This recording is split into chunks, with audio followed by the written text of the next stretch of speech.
अगर एक रात में आपका संविधान खामोश कर दिया जाए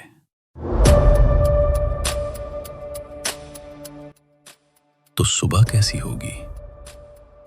25 जून 1975। भारत सोया लोकतंत्र के साथ और जागा इमरजेंसी के सन्नाटे में।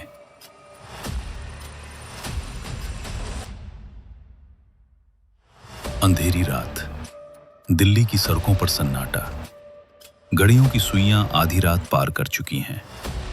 एक फाइल खुलती है, एक हस्ताक्षर होता है और उसी पल भारत का लोकतंत्र जंजीरों में जकड़ दिया जाता है।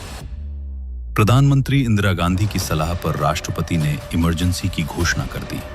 देश को बताया गया, राष्ट्र खतरे में है। लेकिन असली खतरा अब शुरू होने वाला था। सुबह हुई, पर अखबारों की सुर्खियां गायब थीं। रेडियो एक ही आवाज दोहरा रहा था। सवाल पूछना अचानक गुनाह बन चुका था।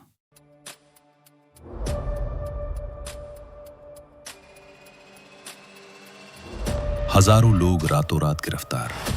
कोई वारंट नहीं, कोई जवाब नहीं। नेता, छात्र, पत्रकार सब एक ही अंधेरे में। भारत अब चुप कराया जा रहा था। एक नाम बार बार उभरता है, जयप्रकाश नारायण। उन्होंने कहा था, सिंहासन खाली करो, जनता आती है।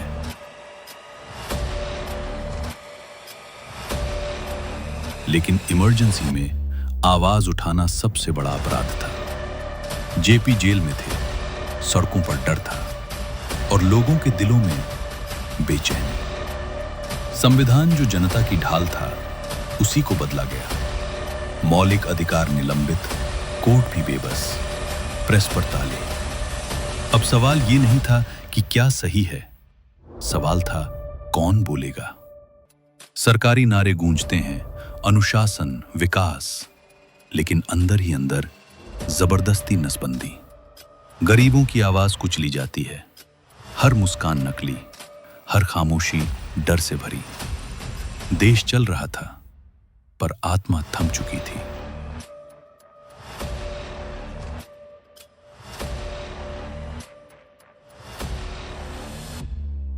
उन्नीस 1977 अचानक चुनाव की घोषणा।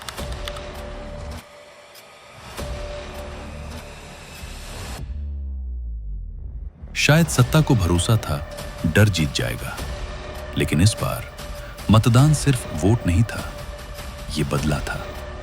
लोगों ने चुपचाप लाइन में लगकर लोकतंत्र को वापस चुना। इमरजेंसी हार गई, इंदिरा गांधी चुनाव हार गई, इमरजेंसी हटा ली गई। देश ने राहत की सांस ली, लेकिन एक सवाल रह गया। अगर लोकतंत्र इतना आसान था कुचलना, तो क्या वो फिर खतरे में पड़ सकता है? इमरजेंसी सिर्फ 21 महीने चली थी, लेकिन उसने सिखाया, लोकतंत्र मरता नहीं, वो तब तक जिंदा रहता है जब तक जनता याद रखती है।